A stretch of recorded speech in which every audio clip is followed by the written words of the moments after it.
بسم الله الرحمن الرحيم ومن أحسن قولا ممن دعا إلى الله وعمل صالحا وقال إنني من المسلمين بسم الله الرحمن الرحيم ومن أحسن قولا ممن دعا إلى الله وعمل صالحا وقال إنني من المسلمين پھیری کرنے کی کوشش کرتے ہیں تو یہ بات واضح ہو جائے کہ وہ صدور الناس، سینے کے اندر خیالات جو آ رہے ہیں وہ کہاں پر؟ میں جو اللہ کی معرفت کو جانتے ہیں، اللہ کے پیغام کو، اور اللہ کو اللہ کی حیثیت سے طائفة ليتفقهوا في الدين زبان نبوی سے تا قیام قیامت رہے گا۔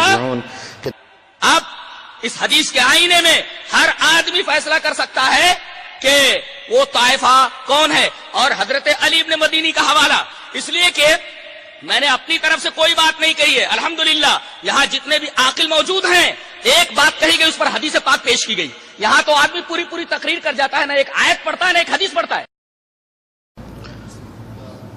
السلام علیکم ورحمۃ اللہ وبرکاتہ۔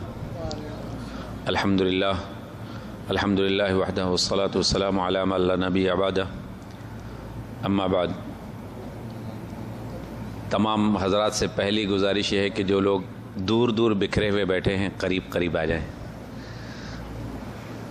چونکہ یہ محفل ایسی ہوتی ہے جس کے تعلق سے حدیث میں آتا ہے کہ فرشتے مستمعین کو، سننے والوں کو، جہاں پہ خیر کی محفلیں ہوتی ہیں، اور دنیا کی سب سے خیر کی جگہ مسجد ہے، اور اس مسجد میں جو لوگ اللہ کا ذکر کرتے ہیں وہ سب سے خیر کی محفل ہوتی ہے، اور اللہ تبارک تعالیٰ اپنے فرشتوں کو بھیجتا ہے تو فرشتے اس کو رحمت سے ڈھانک لیتے ہیں۔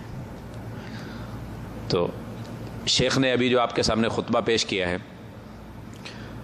مفسدات الصوم، وہ کون سی چیزیں ہیں جو مفسدات کہتی ہیں، یعنی جن کو کرنے سے انسان کا روزہ فاسد ہو جاتا ہے۔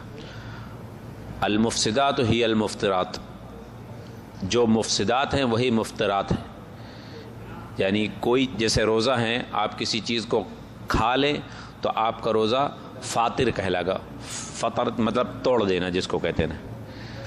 تو اس کے تعلق سے پورا خطبہ شیخ نے اسی پہ دیا ہے، اور مجھے آپ لوگوں کے حوالے کر دیا ہے کہ آج پورے خطبے کا جو خلاصہ ہے وہ آپ کے سامنے پیش کر دیا جائے۔ اور سب سے پہلی چیز جو انہوں نے اپنے خطبے میں ذکر کی تھی وہ کی تھی صوم الشک، الاسلام یبنی علی الحق۔ اسلام جو ہے وہ حقیقت کی بنیادوں پر قائم ہے، اور اسلام حقیقت کی بنیادوں کا نام ہے، اور اسلام حق ہے، لہذا اس میں شک نہیں ہے۔ صحیح ہے؟ شک کی بنیادیں اسلام میں نہیں پائی جاتی ہیں۔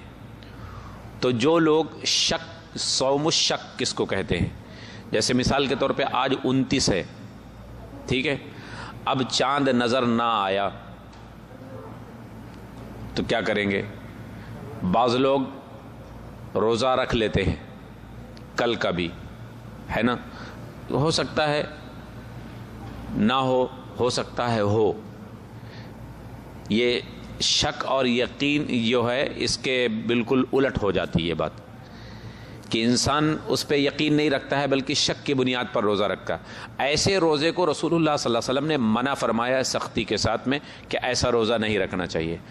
ہاں، اس روزے کی اجازت ہے کہ جیسے کوئی شخص دوشنبے کے دن اور جمعرات کے دن ہفتہ واری روزہ رکھتا ہے، اور اتفاق سے اس کا دن 30 کا پڑ گیا، یعنی کل کا سنیچر کا روزہ، تو اب اس کو رکھنا ہے، کیونکہ وہ شک کی بنیاد پہ نہیں رکھ رہا ہے، وہ اپنی عادت کے مطابق رکھ رہا ہے۔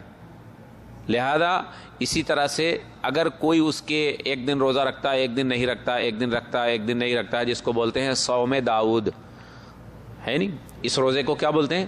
جو ایک دن رکھا جائے اور ایک دن نہ رکھا جائے، ایک دن صائم اور ایک دن فاطر۔ فاطر کا مطلب روزہ نہ رکھنا، فطر کر لیا، افطار جس کو بولتے نہیں، کہ روزہ کھول دینا۔ تو ایک دن روزہ رکھا ہے، ایک دن روزہ نہیں رکھا ہے، تو ایسا روزہ جو وہ ہوتا ہے اس کو بولتے ہیں صوم داؤد علیہ السلام کا روزہ. تو ایسا روزہ اگر کوئی رکھ رہا ہے تو اس کو اگر 29 پڑھ رہا ہے جب بھی رکھنا ہے, 30 پڑھنا ہے جب بھی رکھنا ہے, اس کی اجازت ہے. لیکن شک کی بنیاد پر 30 کا روزہ رکھنا یہ صحیح نہیں ہے. اگر آپ کو چاند نہیں دکھا ہے تو اس کا مسئلہ کیا ہے کہ آپ 30 پورے کریں. فاستکملت 30, تو آپ کو کیا کرنا ہے, 30 پورے کرنا ہے, گنتیوں کو گنتی پوری کرنا. اب 30 کے بعد میں کیا آئے گی, 31 یا پہلی. قمری جو سال ہوتا ہے, جو مہینہ ہوتا ہے, چاند کا مہینہ جس کو بولتے ہیں, اس مہینے میں یا تو 29 دن ہوتے ہیں یا پھر 30 دن. تو آپ کو 29 کی رات میں شک کا روزہ 30 کے لیے نہیں رکھنا ہے, بلکہ یقینی طور سے رکھنا ہے. ٹھیک ہے, عادتاً اگر آپ رکھ رہے ہیں تو رکھنا ہے, اور اگر ویسے نہیں ہے تو پھر نہیں رکھنا ہے. ایسی چیزیں پائی جاتی ہیں, یوجد اشیاء بعضهم یفسد الصیام بدون کفارہ وبعضهم یفسد الصیام وعلیہ الکفارہ. بعض چیزیں ایسی پائی جاتی ہیں جو روزے کو فاسد کر دیتی ہیں اور ان پہ کفارہ بھی واجب ہوتا ہے, اور بعض چیزیں ایسی ہوتی ہیں جن پہ کفارہ نہیں ہوتا ہے لیکن روزہ فاسد ہو جاتا ہے. جیسا کہ ابھی آپ کے سامنے ایک مسئلہ شیخ نے بیان کیا ہے کہ انسان سب سے برا کام جو ہے رمضان المبارک میں, جو مفسدات الصوم, رمضان کے روزے میں جو سب سے بڑی چیز فساد پیدا کرنے والی ہے وہ کیا ہے کہ انسان اپنی بیوی کے ساتھ ہم بستری کر لے دن میں روزے کی حالت میں. جو سب سے بدترین فعل, جو سب سے برا, اقبح, اس کو شیخ نے استعمال کیا لفظ, یعنی اقبح کہتے ایسا قبیح گناہ, بدترین, برا, سب سے غلیظ خراب گناہ جو کیا ہے کہ انسان روزے کی حالت میں اپنی بیوی سے جمع کر لے. یہ سب سے برا گناہ ہے, سب سے بڑا ہے. اس کے اوپر کفارہ بھی ہے, توبہ بھی ہے, دونوں چیزیں ہیں. سب سے پہلا جو شیخ نے بیان کیا آپ کے سامنے کہ انسان یندم علی عملہ, کہ وہ اپنے پہلے اس عمل پر ندامت اور شرمندگی کرے, ثم یتوب, پھر توبہ کرے اللہ تبارک تعالیٰ سے, اور اس کے اوپر کفارہ ہے. کیا ہے, عتق رقبہ. آپ سورہ مجادلہ پڑھیں گے, سورہ مجادلہ 28ویں پارے کے پہلے صفحے پر یہ سزائیں جو کفارے کے طور پہ رکھی گئی ہیں اللہ تبارک تعالیٰ کی طرف سے, حدود قائم کیے گئے ہیں شرعاً, تو اس کا بیان ہے پورا. آپ اس میں پڑھیں گے تو عتق رقبہ یعنی انسان کو ایک گردن آزاد کرنی, یعنی کسی کو موت کی سزا ہو گئی ہے, کوئی قید ہے, اب اس کو آزاد کرانے کے لیے جو بھی خرچہ آئے وہ آپ کو دینا پڑے گا, کوئی لمٹ نہیں ہے, جتنا آ جائے, 1 لاکھ ریال, 1.5 لاکھ ریال, 2 لاکھ ریال, جتنے دینا پڑے اس کو آزاد کرانا ہے. ایسی استطاعت تو نہیں رکھتا آدمی. پھر اس کو کیا چاہیے کہ 60 دن متتالیات, یعنی 2 مہینے کے, شہرین متتابعین, فصیام علیہ شہرین متتابعین, تو اس کے اوپر پھر 2 مہینے کے مسلسل روزے رکھنا ہے. پہلی بات توبہ ہے, شرمندگی ہے, اپنے گناہ پر نادم ہو, شرمندہ ہو اور اللہ سے توبہ کرے, اور اس کے بعد ایک غلام آزاد کرے. اگر اس کی استطاعت نہیں رکھتا ہے تو پھر شہرین متتابعین, تو وہ روزے رکھے گا 2 مہینے مسلسل. یہ ہے اس کی سزا, ایک روزہ توڑنے کی اور اللہ کے حدود کو پامال کرنے کی 60 دن کی سزا دی جاتی ہے کہ 60 دن مسلسل روزے رکھنا, بیچ میں ناغہ نہیں کرنا ہے. پہلا شروع ہوا ہے تو 60 مکمل کرنے, بیچ میں ناغہ ہو گیا پھر ابتدے من اول الی الاخر, پھر پہلے سے شروع کریں, پھر 60 آئے, 59 پورے کیے ہیں اور اس کے بعد پھر چھوڑ دیا, ابتدے من اول تنتہی الی الاخر. یہ سزا ہے اس ایک روزے کی. اور اگر ایسا نہیں کر سکتے ہیں تو پھر اس کے لیے کیا ہے, فَإِطْعَامُ 60 مسکینہ, پھر آپ 60 مسکینوں کو کھانا کھلائیں گے, ایک دن کھایا پھر. اچھا, دوسری چیز جو شیخ نے بتائی تھی کہ انسان اگر ایسا برا عمل کر بھی لے تو اس عمل کے بعد میں یہ نہیں ہے کہ اس کے لیے کھانا پینا حلال ہو گیا, پہلے تو حرام اس نے کیا ہے. ایک سوال میں آپ لوگوں سے کرتا ہوں, بیوی ہماری حلال ہے یا نہیں؟ جی حلال ہے. لیکن صبح فجر کے وقت سے لے کے مغرب تک حلال ہے یا حرام ہے نا؟ کس نے کیا؟ اللہ نے. اب اگر ہم اس کو اپنی بیوی کو حلال کر لیں تو سزا ہونی چاہیے نا. اللہ کے قانون کو توڑا ہے، اللہ کے نظام کو، اللہ کے حدود کو توڑا ہے تو سزا تو بھگتنی ہے، کیونکہ اللہ ہی نے اسی چیز کو ہمارے لیے حلال کیا ہے اور اللہ ہی نے اسی چیز کو ہمارے لیے حرام کیا. لیکن حرام کب سے کب تک؟ صبح صادق سے لے کر اور غروب تک، یعنی طلوع سے لے کر غروب تک. اس درمیان میں ہماری بیوی ہمارے اوپر حرام ہے. ٹھیک ہے، اس کو چھونا جائز ہے، ہاتھ پکڑنا جائز ہے، ضمہ جس کو وہ شیخ نے اشارے سے بھی آپ کو بتایا، ضمہ کرنا، اس کو پیار سے محبت سے پکڑ لینا، کوئی بات نہیں ہے، اس سے روزے میں کوئی خلل نہیں پڑتا. بوسہ لے لینا، اس سے کوئی خلل نہیں پڑتا. لیکن یہ سب حرکتیں جب کرنا جب اپنے نفس پہ کنٹرول ہو کہ ہم بس انہی حدود میں رہیں گے، آگے نہیں بڑھیں گے. اگر آپ کو یہ یقین ہے اپنے آپ پر کہ ہم اس سے آگے نہیں بڑھیں گے یا ہماری بیوی کو اس سے زیادہ کی وہ نہیں ہوگی، اس کے دل میں خیالات نہیں پیدا ہوں گے، تب تو یہ ہے. ورنہ پھر اس سے بھی اجتناب کرنا ہے، آپ کو اس سے بھی بچنا ہے. ٹھیک ہے. اچھا، ایک چیز اور بہت معروف ہے آپ کے وہاں، جو اکثر علم والے بھی اور لا علم بھی اس چیز پر بڑی بہت پابندی کے ساتھ اس پہ گامزن ہے اور بہت پابندی کے ساتھ اس پہ جو ہے عمل کر رہے ہیں. بصوم غد نویت من شہر رمضان، نیت کرتے ہیں اس کے ساتھ میں. حدیث کا پورا ذخیرہ اٹھا لیجئے، صحابہ کرام کی پوری زندگی اٹھا لیجئے، قرآن الف لام میم سے لے کر قل اعوذ برب الناس تک اٹھا لیجئے. کہیں بھی آپ کو روزے کی نیت کے یہ الفاظ نظر نہیں آئیں گے. میں ایک چھوٹا سا طالب علم ہوں، اللہ تبارک تعالی ہمارے علم میں اضافہ فرمائے، آمین. لیکن یہ میرا چیلنج ہے اس بات پر کہ کوئی شخص، وہ عالم ہو، وہ مفتی ہو، وہ علامہ ہو، بڑے بڑے ڈگریاں رکھتے ہو، لیکن یہ الفاظ جو اکثر کیلنڈروں میں چھپے ہوتے ہیں اور اس کو غیر مسلم بھی چھپوا کر بڑی اس سے بانٹتے ہیں. رمضان کے کیلنڈر اپنے وہاں چھپتے ہیں، اس کو غیر مسلم بھی بانٹتے ہیں. اس کو کیا پڑی ہوئی ہے آپ کے ساتھ؟ وہ کبھی آپ کی مسجد تو نہیں آتا، کبھی مسجد میں آ جائے تو ہم سمجھے اس کو ہم سے ہمدردی ہے. وہ بدعت کے کاموں میں آپ کا ساتھ دیتے ہیں، وہ ان کاموں میں آپ کو گھماتے پھراتے ہیں جس سے آپ کا ایمان خراب ہو، آپ کے عقائد بدعتی اور شرکیہ عقائد چلے جائیں، آپ کے عمل آپ کا بدعتی ہو جائے. تو یہ لفظ کہیں بھی موجود نہیں ہے شریعت میں. صرف ایک عمل ایسا ہے آپ کے سامنے جس کو الفاظ کے ساتھ میں حدیث میں پایا جاتا ہے نیت کرنے کے بارے میں. بتائیے کون سی چیز ہے؟ ٹھیک ہے، صرف ایک عبادت آپ کی ہے، اس کا نام ہے حج، اس کا نام ہے عمرہ. ٹھیک ہے، یہ ایک عبادت ایسی ہے جس کے بارے میں رسول کریم صلی اللہ علیہ وسلم نے الفاظ کے ساتھ کہے ہیں. جیسا کہ میں آپ کو ایک دلیل دیتا چلوں کہ حضرت عبداللہ ابن عمر اپنے گھوڑے پر سوار ہوئے اور نیت کی، اللہم انی ارید حج التمتع، یا اللہ میں حج تمتع کی نیت کرتا ہوں. تو صحابہ نے منع کیا کہ ارے آپ حج تمتع کی نیت کر رہے ہیں، آپ کے باپ نے تو منع کیا ہے. عمر بن الخطاب رضی اللہ تعالیٰ عنہ امیر المومنین تھے، انہوں نے منع کیا تھا کہ کوئی اس سال حج تمتع نہیں کرے. تو انہوں نے کیا جواب دیا تھا؟ حضرت عبداللہ ابن عمر نے کیا جواب دیا تھا؟ نزلت الشریعۃ علی ابی ام علی النبی. کیا الفاظ ہیں؟ نزلت الشریعۃ علی ابی ام علی النبی. یعنی یہ جو کہہ رہے ہو کہ کوئی اس سال حج تمتع نہ کرے، نبی نے تو کیا ہے، نبی نے تو کہا ہے. تو شریعت نازل ہوئی ہے میرے باپ پر یا شریعت نازل ہوئی ہے محمد صلی اللہ علیہ وسلم پر، نبی پر؟ میں نبی کی مانوں یا عمر کی مانوں؟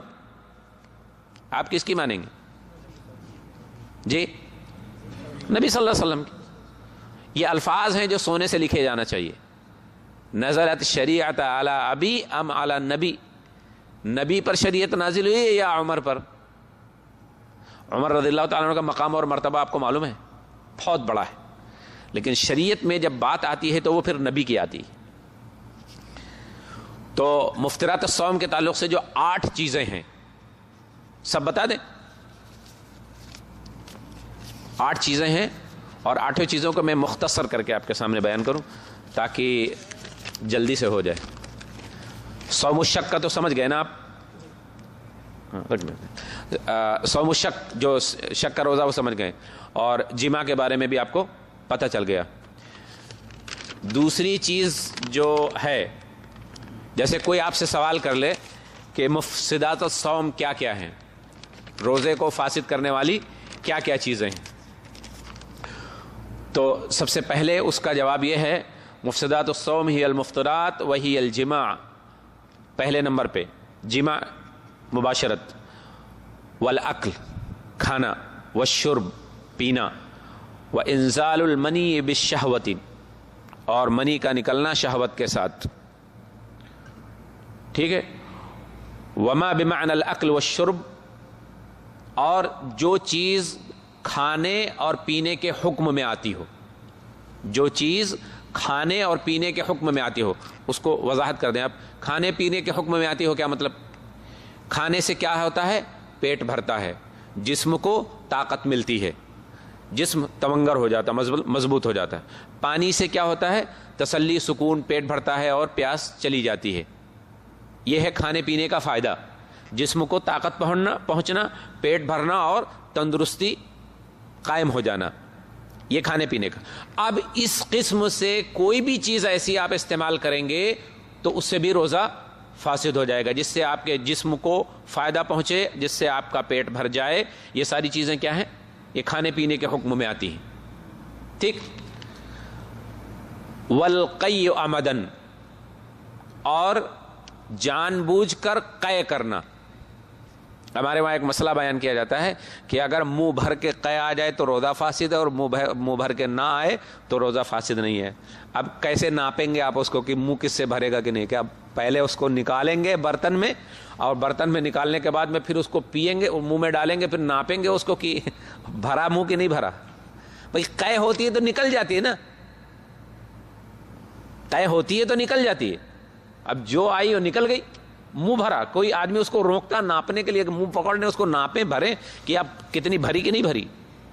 تو یہ عقلی دلیل ہے اور عقلی بات ہے کہ ایسے ایسے روزہ ہوتا ہے. روزے کے بارے میں جو واضح ہے القی عمدن, حدیث کے الفاظ یہ ہیں کہ سب سے روزہ مفسدات کا جو یہ مسئلہ ہے اس کا قے کا, کہ جان بوجھ کر استفراغ البطن, اپنے پیٹ کو خالی کر دینا, یعنی پیٹ میں جو کچھ ہے اس کو باہر نکال دینا. فیخرجہ فی القی, تو قے میں وہ نکل جائے. تو اس سے کیا ہوتا ہے؟ جان بوجھ کے. اگر ایسے ہی آ گیا ہے تو کوئی حرج نہیں ہے نہیں, بغیر قصد کے, یعنی قصد ہونا چاہیے. اگر قصدن ارادتن کیا ہے تو فاسد ہو جائے گا, اور بغیر قصد اور ارادے کے اگر قے آئی ہے تو اس سے روزہ فاسد نہیں ہوتا ہے.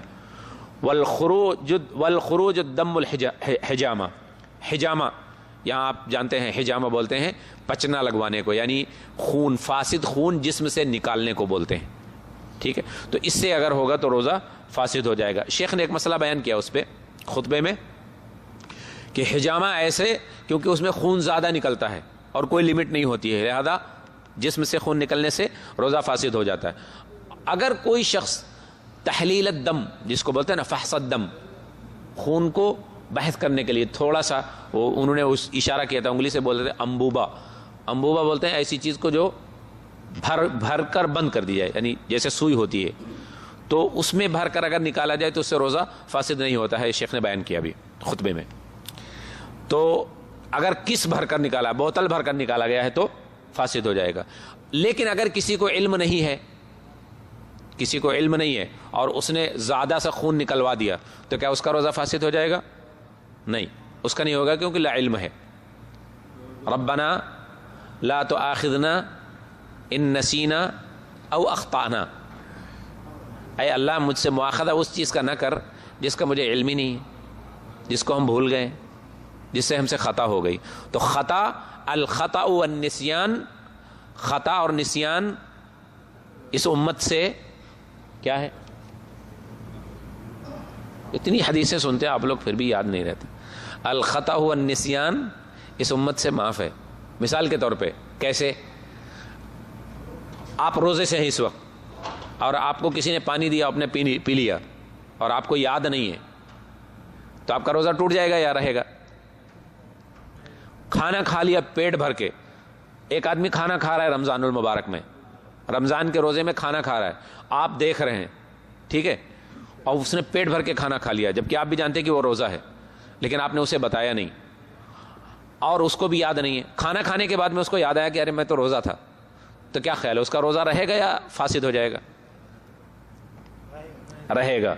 آپ کو بتانا بھی نہیں چاہیے کیونکہ اللہ اس کو کھلا رہا ہے، نبی صلی اللہ علیہ وسلم نے اس کو روکا کہ اس کو کھانے دو، اس کو اللہ کھلا رہا ہے۔ تو بھول سے، الخطأ والنسیان، خطا اور نسیان سے اگر کوئی ایسا عمل ہو جائے تو وہ معاف ہے، اس کا روزہ ہوگا، ویسے ہی اس کا روزہ فاسد نہیں ہوگا۔ لیکن جو پیٹ بھر کھا چکا اس کا روزہ فاسد نہیں ہوا ہے، نسیان بھول کی وجہ سے۔ اگر وہی ایک قطرہ جان بوجھ کر کھا لے تو یہ ہے تسہیل اللہ، اللہ کی سہولت، اللہ کی رحمت کہ بھول اور خطا کو معاف کیا گیا ہے۔ وخروج دم الحیض والنفاس، اور دم جو خون آتا ہے، جو جانتے ہیں ایم سی جن کو بولتے ہیں، عورتوں کو عام طور سے ہر مہینے کی ایک وہ ہوتی ہے 3 دن کم از کم، ورنہ 6-7 دن تک ہوتا ہے، 7 دن سے زیادہ نہیں ہے۔ تو اسی طرح سے اگر کوئی عورت حاملہ تھی اور اس کی ولادت ہو گئی اس کے وہاں، تو یہ بھی نفاس کا خون کہلاتا ہے 40 دن تک۔ تو ان دونوں صورتوں میں بھی اس کا روزہ مکمل نہیں ہوگا، روزہ فاسد ہو جائے گا، ٹھیک ہے۔ یہ کتنی چیزیں تھیں روزے کو فاسد کرنے والی؟ 8 چیزیں، ہی 8 مفطرات، الاکل والشرب والجماع، اور ان کی دلیلیں کہاں ہیں؟ سب قرآن میں ہیں۔ فالآن باشروہن وابتغوا ما کتب اللہ لکم وکلوا واشربوا، یہ آیت نمبر 187 ہے سورہ بقرہ کے اندر، اس میں آپ دیکھ لیں گے۔ اور منی کے شہوت کے ساتھ نکلنے سے نبی صلی اللہ علیہ وسلم لقولہ نبی صلی اللہ علیہ وسلم ہی الحدیث القدسی، حدیث قدسی میں نبی صلی اللہ علیہ وسلم یدع طعامہ وشرابہ وشہوتہ من اجلی، کیونکہ نبی صلی اللہ علیہ وسلم نے فرمایا کہ اس بندے نے کھانا اور شراب، کھانے سے شراب سے کیا مراد لیا آپ نے؟ ہاں، کہیں اردو والی شراب میں نہ پہنچ جائے کہ ابھی جی کہہ رہے ہیں شراب بھی جائز ہے، وہ شراب جس کو پینے کی چیزیں کہتے ہیں، شراب اصل میں پینے کی چیز کو کہتے ہیں۔ اور ہمارے وہاں جو شراب پی جاتی ہے، شراب جس کو بولتے ہیں وہ کہتے ہیں خمر، خمر اس کا نام ہوتا ہے خمر، وہ بھی پینے والی چیز ہوتی ہے۔ ہر پینے والی چیز کو کیا بولتے ہیں؟ شراب، ہر پینے والی چیز کو کیا بولیں گے؟ شراب۔ لیکن خمر اس کو کیوں کہا جاتا ہے، اس پینے والی چیز کو؟ الذی ما خمر العقل، الذی ما خمر العقل، ایسی چیز جو عقل پر پردے ڈال دے۔ اسی سے عورت کے دوپٹے کو بولتے ہیں خمار، خمار معلوم ہے؟ خمار بولتے ہیں کیونکہ عورت اس سے پردہ ڈالتی ہے، ٹھیک ہے، میرا خیال ہے بند کرنے کا اشارہ دے رہے ہیں وہ۔